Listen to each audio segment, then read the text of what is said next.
Hey guys, just wanted to tell you that I've recently been to Taiwan to shoot some hyperlapses with my buddy Henrik. You can see a lot of cool behind the scenes vlogs from our trip on our YouTube channel, First Lapse. So make sure to drop by and check it out, that would be much appreciated. Alright, and let's move on to this video.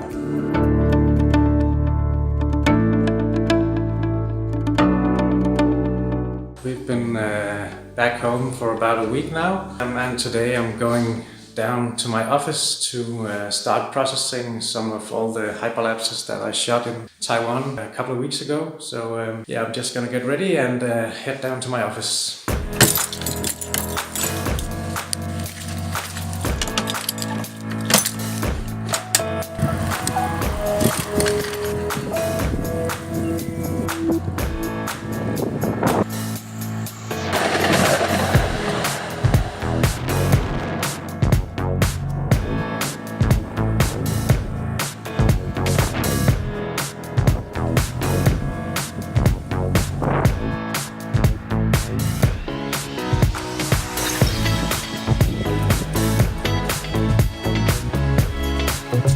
Arrived at my office in Aarhus. Come have a look.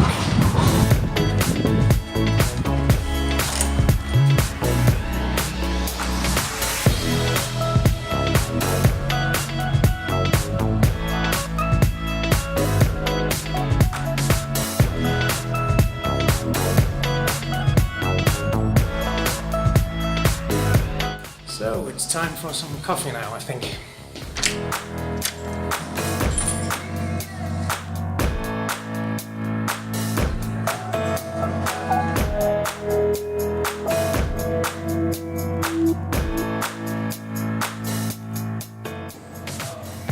So I've been working for pretty much the entire day on our vlogs, and I started to process some of our hyperlapses that we shot all over Taiwan. So there's a lot of data to go through and it's really a tedious process, but right now I'm actually about to start processing the night market hyperlapses that we did in Taichung. So I thought that I just wanted to show you at least some of my workflow right here. So we are in After Effects right now. After Effects is where I process 90% of my material, because After Effects allows me to do advanced color grading, stabilizing and smoothing of all my time lapses and hyperlapses. So there really is a lot of freedom in After Effects to do whatever you want to your material. So I also use Lightroom and a program called LR Timelapse, but I don't do so much direct processing in these programs. 90% of my processing is in After Effects actually. So right here I have my night market hyperlapse from Taichung. This is pretty much straight out of camera. So it's unstable. It's a hyperlapse, which means that I shot it on a monopod, taking one step between each photo. So this is not stable, it's pretty shaky. So what I need to do is do some pretty heavy motion tracking on one point, and then afterwards I will apply a warp stabilizer to take away the last few shakes. So what I need to do is to apply a tracker right here, and then I'll have to choose a tracking point to be visible throughout the scene. And I think that the window right here is a good choice, because I think it will be pretty much visible throughout the scene. And even when it gets dark and the lights turn on, it's visible. So I think I will pick this corner up here, because here's a lot of contrast, and the motion tracker is going to have a much easier time to pick the tracking point when there's a lot of contrast. So just going to apply it right here and then start the motion tracking.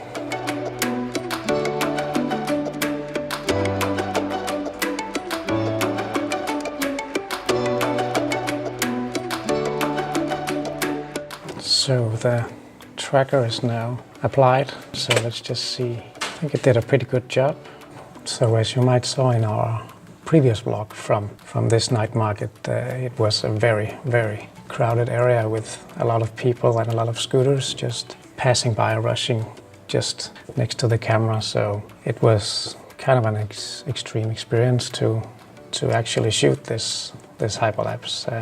Looking at it now and seeing the product come to life and assembling all the frames. It's a satisfying experience to see all your hard work coming to life. So, okay, so the tracker did a pretty good job. The point that we tracked are now fixed to the same point, so the Hyperlapse looks a lot more stable already.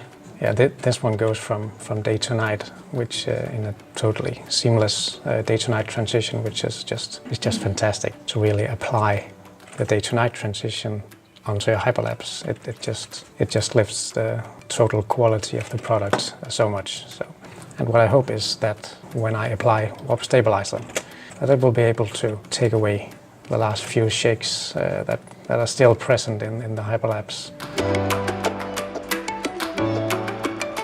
So warp stabilizer has analyzed through, and I'm just gonna check and see how well it performed. When I shoot all my Hyperlapse, I'm very aware that every frame is pretty much in level, and that way I've actually done half of the stabilizing already in camera. Yeah, this looks pretty good, much more stable after warp stabilizer did its job. It's actually almost perfect. Yeah, it's really nice. If you zoom in, you can see there's just a few bumps up here around the window where we had our tracking point, and that's mainly because that warp stabilizer has to warp and stretch the photo to make it look stable. So usually it leaves some slight shakes and bumps that you will have to deal with afterwards. So what I'm gonna do is, I'm gonna nest my clip. I'm gonna find a new track point, apply it to the same spot as before.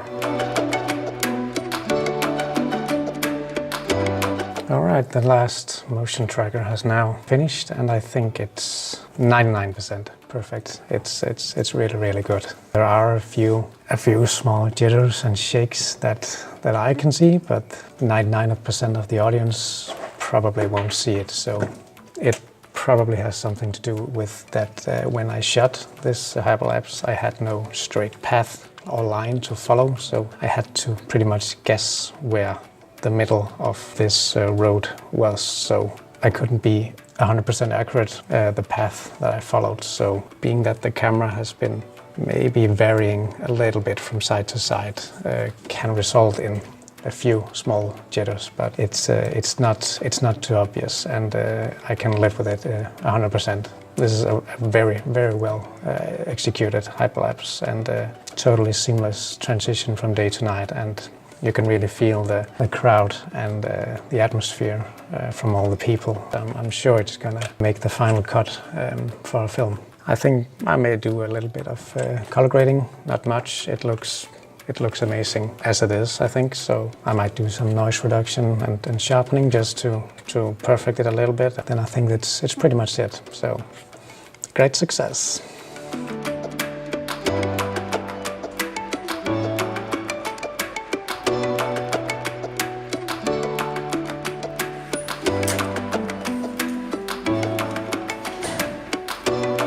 So, time to go home now. Long day at the office. Long, nice day.